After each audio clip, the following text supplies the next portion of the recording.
Hello, lovely people. I hope that you're having a fantastic day wherever you are. So today, it's a Friday, and as you can tell from the ambient raindrop sound, it is raining. It has been chucking it down here in the north of England for the last 2 weeks, which is a little bit concerning because over the half term we have a camping trip planned to the beautiful Lake District. Restrictions have lifted and we are able to go camping, so fingers crossed we can actually get out of the house, which is something that I'm really looking forward to. And I will take the camping trip even if it is going to be super muddy, super rainy. I just want to be able to get away, go somewhere where I can just relax and, recharge. And I love the Lake District, and it's such a gorgeous place. And if you're ever thinking of coming to England or you're down south or whatever, do check out the Lake District. It is beautiful. It is gorgeous. So I'm really looking forward to that. So with that in mind, because I'm busy preparing for this camping trip, I'm getting shoes for the kids because the kids grow so fast. Our last camping trip was last year, but already they've grown, like their shoe sizes are about one bigger. And so I have to get hiking boots and wellies and all of that fun stuff that you get when you're coordinating a camping trip with 5 kids, and kind of hoping, fingers crossed, that our tent is going to hold up to this particular weather. It's a tent that we bought, but it's only been tested when we've gone camping over in Europe, so this is its first time being put to the rigors of British weather, so wish us luck. But today I'm going to share with you Burda 11 2013. This is the issue that I have been looking at. And I was looking at this because I have a really gorgeous, it is so gorgeous, a really gorgeous Liberty Crepe de Chine silk in Strawberry Thief. And this has been kind of like a bucket list item for me to work with ever since I started sewing. I've really liked this William Morris Strawberry Thief fabric, so it took me quite a while to think about what I wanted to make with it, and I found this pattern from this issue, and it's the blouse with the raglan sleeve. I'm just going to put it up here to show you. So I managed to trace it out today. I'm currently working on a wrap dress using cotton lawn, but I'm hoping to get done with that this weekend, and then I will be starting on this. So I'm just going to do a super quick browse through of this and very quickly talk through what the sewing plan is for this. It's a really lovely issue actually, and as you can tell from my little post-its, when I got it about a year ago, because I got this was an eBay purchase, there were a lot of things that I liked from it. So let us dive into a Burda 11 2013. These are all the styles at a glance.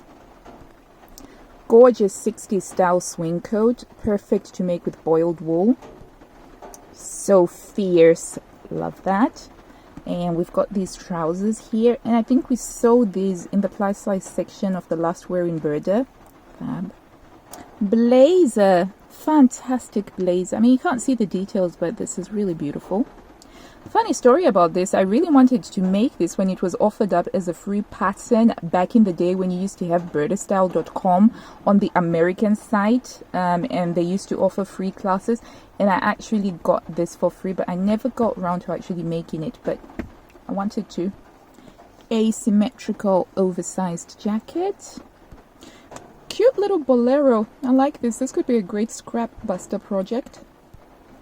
I'm not too sure about the gold realization on here, but that's that blazer over there.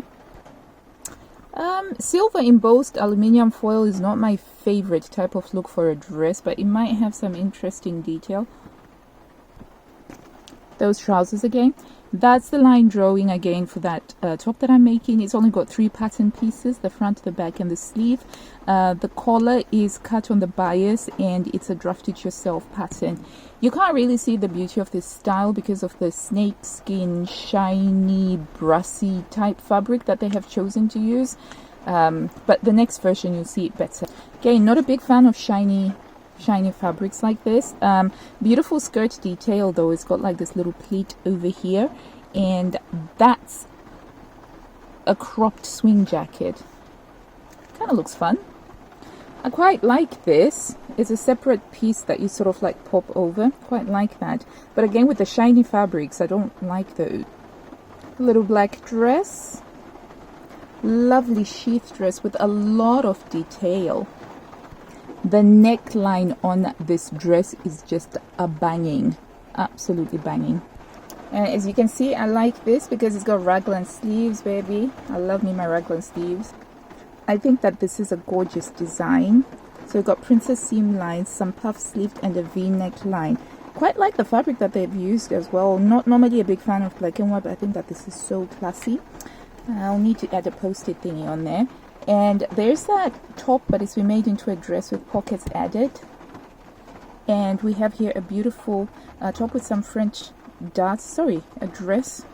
Gorgeous. This is the designer pattern. I'm more of a big fan of the top than I am of the skirt. Despite the impractical sleeves, it's a beautiful realization with the way that the fabric drapes. Really cute nude shoes. Campus style big jacket. This is very 80s. And that's the line drawing for it. It reminds me of some of the 80s Burda issues that I have. This is a really cute little dress. Use a jersey fabric and it's got a cowl neck. Nice and warm. This is a dress that didn't initially catch my eye, but as I was doing the browse through today, I actually quite like it. I like how they have a panel over here, and it's got a really cute v-neck, and it's got square panels. So I'm going to add this. Super easy, lovely cardigan, oversized, made with a textured fabric. I like this. Well-fitted slim pants. Here we go. So this is the version that actually caught my eye because it's actually made in a silk, and you can see the delicate flow of the silk fabric. Beautiful with a pencil skirt. Love that. And we've got the wraparound jacket with a tie belt. This was very silly for me at first, but then given how cold intolerant I am, I actually thought, you know what, one day I might try that. Gorgeous, absolutely gorgeous coat. Look at that design detail. We've got the star dart over here, cute little notch collar, line drawing, beautiful. Simple separates. I like t-shirts that do have the one-piece sleeve. I'm currently making a wrap dress. I should not be wanting to make more wrap dresses, but I saw this and it does make me want to make another wrap dress. A beautiful realization. That dress again in a ponte, fantastic. Top with one-piece sleeve lengthened into a dress, and I think that this only works because of the type of fabric that they have used. Kids section has got some decent things. Trousers, always useful. Cute little blouse and a cute little skirt. Some shorts, vintage style dress with a detachable collar, and an utterly gorgeous vintage style coat.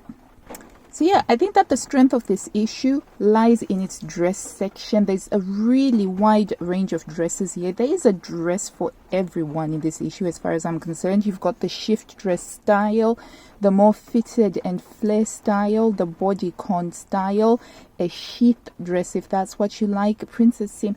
This one, you have the possibility of making this a very designer. When you look at all of the details that you get, it can be very, very elegant.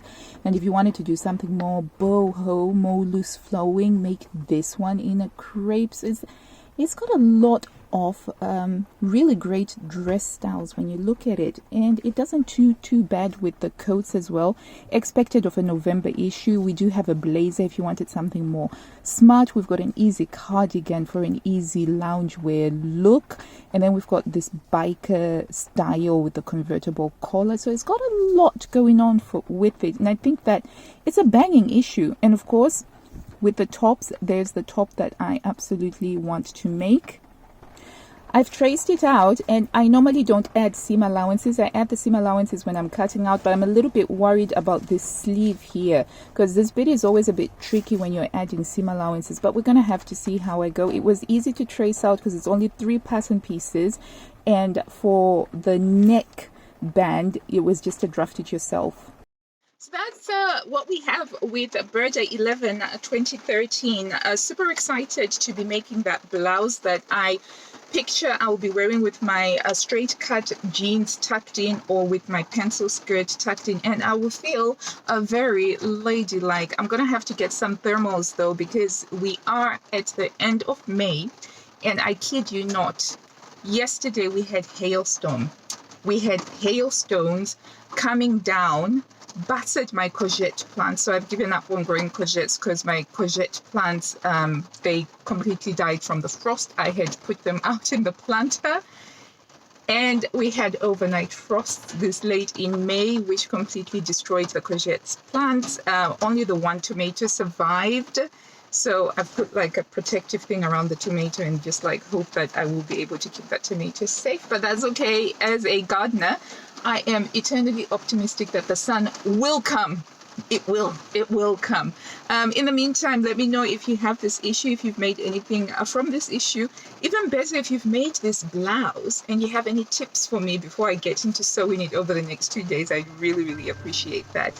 As always, guys, until I see you next time, a happy sewing and take care of yourselves. Bye. And I just had a realization that November 2013 was just exactly a month before I gave birth to the twins, and I had my number 3. It's a very short gap between number 3, 4, and 5. His birthday is in 2012, and their birthday is in 2013. So there was no way, even if I had got this back in 2013, I had no time to trace and do any sewing